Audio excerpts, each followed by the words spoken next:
রে গুল্লি মারেন, কে বিদায় করেন। এই জন্য আমাদেরকে যেটা করতে হবে, আমাদেরকে সংস্কার করতে হবে, রেফারেন্ডাম আনতে হবে, রেফারেন্ডামের পরে রিফর্ম করতে হবে। ভারত তার ধুতি খুলে পালিয়ে যাবে। আমি একটি কথাই বলতে পারি, আওয়ামী লীগ বলে কোনো জিনিস থাকবে না। আওয়ামী তো উর্দু একটা শব্দ। আপনি উর্দুর বিরুদ্ধে আপনার আপনার ২১শে ফেব্রুয়ারি আন্দোলন করলেন, এই ভাষার মাস। আপনি আওয়ামীটাই তো একটা শব্দ। তারপরে লীগ আবার ইংরেজি। তা আপনি মুসলিম লীগ, আওয়ামী মুসলিম লীগ ছিল। সেই চোর বাটপার ভারতীয় এরা টাকা খেয়ে আমাদের ২০ কোটি লোক, ১৮ কোটি লোক, ১৪ কোটি লোক যারাই যে সময় ছিল সকলকে তারা জেলখানায় ভরেছে। বাংলাদেশ একটা বড় জেলখানা উল্টো পথে চলছে শেখ মুজিবের মাধ্যমে। এখন যে কথাটা হবে সেটা আমি যেটা বলতে চাচ্ছি, সব বাদ দিয়ে আমি ডক্টর ইউনূস সাহেবের জন্যই কিন্তু বাংলাদেশের ম্যাপ এবং বাংলাদেশের যে ফ্ল্যাগ এখনো টিকে আছে।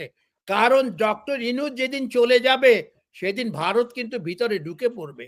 এই আওয়ামী লীগের ইন্ধনেই ঢুকবে, কিন্তু যারা পলিটিক্যাল নেতা আছেন তারা কিন্তু এর আগেও তারা দেখিয়েছেন যে ভারতের দিল্লিতে দৌড়াদৌড়ি করেছেন ইলেকশনের আগে, এবং তারা ভারতের সাথে একটা সমঝোতায় আসতে চেয়েছেন। কিসের ভারতের সাথে আমার সমঝোতা হবে? আমি যদি সত্যিকারে প্যাট্রিয়ট হই, আমি মরে যাব। আমি হয়তো আসছি একবার, আমি একবারই চলে যাব। আমাকে ২ বার বাঁচানো যাবে না। আমার ভিতরে এটা ছোটবেলা থেকে কাজ করে এবং আমি সেইটাই কথা বলে চলেছি এবং কলেজে বলেছি, ইউনিভার্সিটিতে বলেছি, ইউনিভার্সিটিতে ক্যাম্পাস পত্রিকা বের করেছি, তারপরে ছাত্রদের সংগঠনও করেছি। কিন্তু একটি কথাই আমি বলি, আজকে আমি কেন চলে আসছি সেটাও মনির সাহেব জানেন। আমাকে বের করে দেওয়া হয়েছে।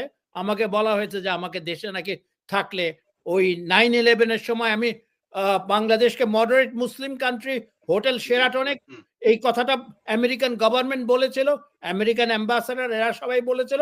এইটার পরই ভারতের লোকজন আমার যা ছিল আমার ওখানে ব্যবসা বাণিজ্য, সেইখানে আস্তে আস্তে তারা আসা শুরু হলো যে এই লোক আমেরিকা থেকে এসে কি বলে। এই লোক তো দেখি আমাদের ভারতের একটা ভয়ের মধ্যে ফেলে দিচ্ছে, আমি একা নাকি। তো আমার কথা হলো যে আমি ভয় ফেলি আর না ফেলি সেটা কোনো কথা না। আমি আমেরিকা থেকে বলছি, আমি একটি কথাই বুঝি যে আজকের দিনে আমেরিকার প্রয়োজন আছে।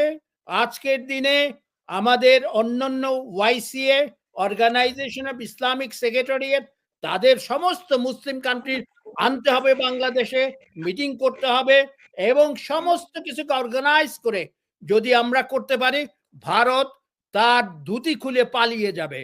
আমি একটি কথাই বলতে পারি, বাংলাদেশ এখন যে অবস্থায় আছে, ডক্টর ইউনূসের সাথে এখন ভালো ব্যবহার করে ওনাকে রেখে দিতে হবে এবং এই যে যারা উপদেষ্টার মধ্যে সেখানে বাটি চালান দিতে হবে। বাটি চালান আমি শুনতাম ছোটবেলায়, সেই বাটি চালান দিয়ে কারা কি করেছে, এই সমস্ত লাল কার্পেট মার্কার সব বিদায় আদায় করে এইখানে ভালো লোক আনতে হবে এবং তাদেরকে দিয়ে দেশ শাসন করতে হবে। শাসন বলা যাবে না, আই এম সরি, আমি উদ্র করছি। আমি শুনেছি যে শাসন, জনগণ কখন শাসিত হয় না।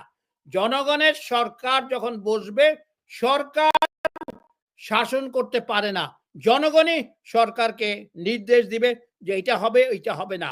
তো এখন আমি এই কথাটাই বলতে চাচ্ছি, প্যাট্রিয়টিজম যতক্ষণ না বাংলাদেশের আমাদের ভিতরে না তৈরি হবে, ততদিন পর্যন্ত আমরা কখনোই এই সমস্ত লম্পট ভারতীয় র এবং আওয়ামী লীগের মধ্যে যেটা আছে সেগুলিকে বিদায় করা যাবে না। সেই জন্য আমি বলছি আমাদেরকে আপাতত, আমি কিন্তু আমার পোস্টেও লেখি, সব জায়গায় লেখি, আপনারা পড়তে পারেন। আমি সেখানেও বলেছি যে আমাদের এখন দরকার আপাতত আপাতত আমাদেরকে জনগণের সাথে, জনগণ কি বলতে চায়, জনগণের পালস দেখতে হবে। ডক্টর ইউনূস সাহেবকে আমি বলতে চাই, আপনি জনগণের সাথে একাত্ম হয়ে আপনি একটা ম্যান্ডেট আপনি চান, ইয়েস নো হা না ভোট চান। কতটা লোক চায় আগে ভোট মানে হবে আপনার নির্বাচন, এবং কতটা লোক চায় যে নির্বাচন কমিশন যেটা আছে সেই নির্বাচন কমিশনকে সংস্কার করতে হবে। সব সংস্কারের আগে নির্বাচন কমিশন, এটা একটা ভূতের আড্ডা হয়ে গেছে।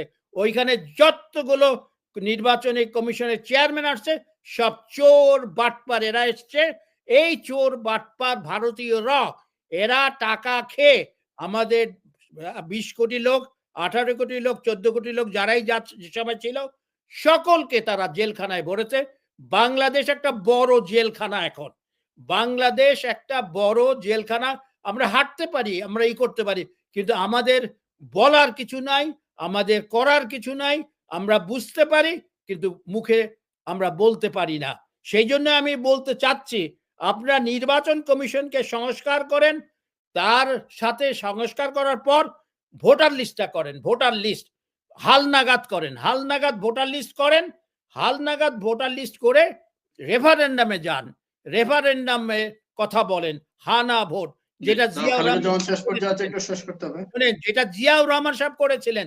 জিয়াউর রহমান সাহেব পালস ধরতে পেরেছিলেন, কিন্তু জিয়াউর রহমান সাহেব একটা কাজ, আমি ভুল বলবো না, আমার সাথে ওনার যদিও অনেক যোগাযোগ ছিল, কিন্তু উনি একটা কাজ করেছেন, সেটা হলো যে হাসিনাকে অ্যালাউ করা।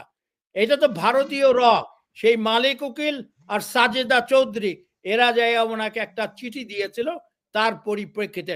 অথচ মালিক উকিলই কিন্তু লন্ডনে বলেছিল যে ফেরাউন মারা গেছে। উনি একটা ভিজিটে গেছিলেন, তখন ওনাকে জিজ্ঞাসা করা হয়েছিল, উনি স্পিকার ছিলেন, কন্যা ফেরাউন মারা গেছে। তো আমার কথা হলো যে এখানে যাই হয়েছে, বাংলাদেশের শেখ মুজিব মারা যাওয়ার পরে পুরা সরকার আওয়ামী লীগই কিন্তু ক্ষমতাসীন হয়েছিল। এই কথাটা যখন আমরা বুঝতে পারি না, সেই জন্যই বলি, হাসিনাকেও বলছি এখান থেকেই, আপনি হয়তো দেখবেন, আপনি এই সমস্ত নোংরা রাজনীতি বন্ধ করুন, জনগণের কাতারে আসুন, জনগণকে আপনি দূরে সরিয়ে লাথি মেরে তাদের ভাগ্যকে নিয়ে খেলবেন ছিনিমিনি, সেইটা কিন্তু বাধা দেওয়ার কারণেই আজকে আমাকে বাংলাদেশ থেকে চলে আসতে হয়েছে। আমি নটরডেম কলেজের ছাত্র, আমি ফার্মেসি ডিপার্টমেন্টের ছাত্র, আমাকে আমার খাতা পর্যন্ত মাস্টার্সের নিয়ে গেছিল আমাকে ফেল করানোর জন্য, একজনের জন্য। তো যাই হোক, আমি ভালো বলতে চাই, শুনে নেন, রেফারেন্ডাম দরকার, রেফারেন্ডামের পরে আসবেন রিফর্মে, রেফারেন্ডামের পরে আসবেন রিফর্ম করবেন, কোনটা দরকার কোনটা দরকার না। আগে গাড়ির চাকা যাবে নাকি ইঞ্জিন যাবে, নাকি গাড়ি দুইটা চাকা আর ইঞ্জিন একসাথে গাড়ি হয়ে যাবে, সেইগুলি চিন্তা করেন। এখন দেশে সংস্কার দরকার, কিন্তু এখন যে ধরেন আমার এখানে, আমি একটি কথাই বলি, এখানে আমার লুকোচুরির কিছু নাই। আমার এখানে আমেরিকার থেকে যদি কেউ সংস্কার কমিটিতে যেয়ে থাকে, আর সে যদি বলে যে না এটা হবে না, আওয়ামী লীগকে রাখতে হবে, এই করতে হবে সেই করতে হবে, সে আওয়ামী লীগের দালাল, সে আওয়ামী লীগের দালাল। আওয়ামী লীগ বলে কোনো জিনিস থাকবে না। আওয়ামী তো উর্দু একটা শব্দ, আপনি উর্দুর বিরুদ্ধে আপনার আপনার 21শে ফেব্রুয়ারি আন্দোলন করলেন, এই ভাষার মাস, আপনি আওয়ামী, আওয়ামীটাই তো একটা শব্দ, তারপরে লীগ আবার ইংরেজি, তা আপনি আওয়ামী লীগ, মুসলিম লীগ, আওয়ামী মুসলিম লীগ ছিল সেই মৌলানা ভাসানীর সময়, সেই আওয়ামী মুসলিম লীগটা শেখ মুজিব যে এবং তার সাথে আরো কয়েকজন দল, সরারদি সাহেব যে, ওনারা মুসলিম শব্দটা সরিয়ে দিয়ে আওয়ামী লীগ করলেন। কিন্তু এইখানে যে জনগণ, এই জনগণ যে 80% 90% তখন মুসলমান ছিল, সেইটা কিন্তু শেখ মুজিব চিন্তা করে নাই। শেখ মুজিব কখনোই, আপনাদেরকে মনে রাখতে হবে, সে যতই মুখেই করেছে, পলিটিক্যালি আপনি চিন্তা করেন, এক বক্তৃতা ছাড়া, এক 7ই মার্চের বক্তৃতা ছাড়া অন্য কোনো কিছুতে ওনাকে ভালো কিছু পাবেন না। আমি ওনার সেই কি লাল ঘোড়া দাবড়ায় দিব সেই ভাষণও শুনেছি পার্লামেন্টে।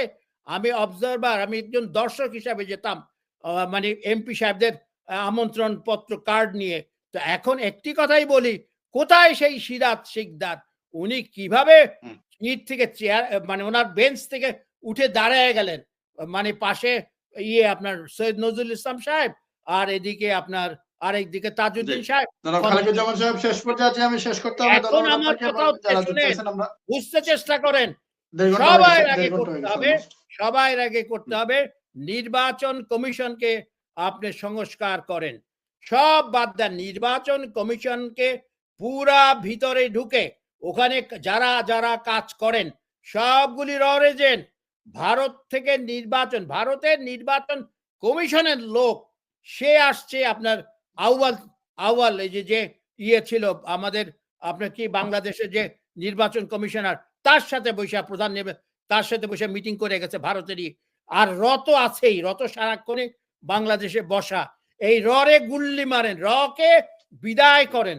এই জন্য আমাদেরকে যেটা করতে হবে, আমাদেরকে সংস্কার করতে হবে, রেফারেন্ডাম আনতে হবে, রেফারেন্ডামের পরে রিফর্ম করতে হবে। তার আগে আমাদের নির্বাচন কমিশনকে যখনই আপনি পুরো মাত্রায় রিফর্ম করবেন, তারপরই আপনার ভোটার লিস্ট করবেন, তারপরই আপনি নির্বাচন দিবেন।